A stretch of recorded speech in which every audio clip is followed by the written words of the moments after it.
Welcome back, everyone. Soon you may be able to get a DUI in Colorado, but not because you're too drunk, but too high to drive.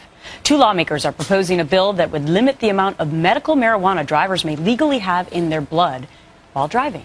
If passed, Colorado would join Nevada, Ohio, and Pennsylvania, which already enforce THC limits while driving. Here to explain is Colorado State Representative Mark Waller, who's co-sponsoring this bipartisan bill, and he joins me live from Denver. Good morning to you. Good morning. All right, so you have come up with this bipartisan bill, and you think it's going to pass, right? Absolutely. This bill comes out of the Criminal Justice Commission in the state of Colorado. All right, so you are trying to set a limit. How do you come up with the actual limit of somebody who's too high to be behind the wheel? Well, the subject matter experts have looked at this and determined that 5 nanograms is the appropriate level at which you could presume somebody is under the influence of marijuana. But that is a rebuttable presumption. So if somebody's charged with driving under the influence of marijuana, because they're over that 5 nanogram level, they could conceivably go into court and prove that they're not under the influence of marijuana. Mm-hmm. So it would be a similar situation to driving under the influence of alcohol. I would assume that drivers could refuse to take the blood test, et cetera, like they can with alcohol. But 1 in 5 accidents currently in your state have to do with people who are high? Yeah, that's correct, and I think that number goes up every day as we have more and more and more medical marijuana users in the state of Colorado. We have actually over 100,000 medical marijuana users currently in the state of Colorado, and while it might be legal to smoke marijuana or use marijuana for medicinal purposes, it's still against the law to drive under the influence. Right. So what happens now? Because it's illegal currently in the state of Colorado to drive under the influence of anything. So what happens when a police officer pulls over somebody and they think that they're high?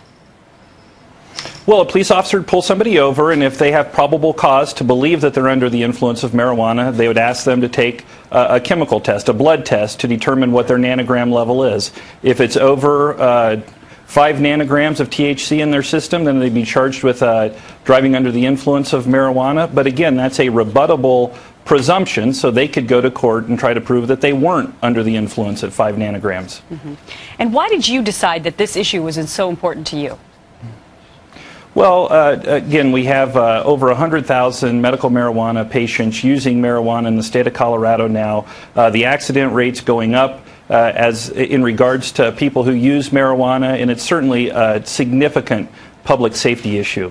What kind of blowback have you had, if any? Because it is a bipartisan bill. Well, and I think we've been getting a little bit of pushback from some folks in the marijuana industry saying, yeah, we don't want people driving under the influence of marijuana, but that 5 nanogram level, it's too low.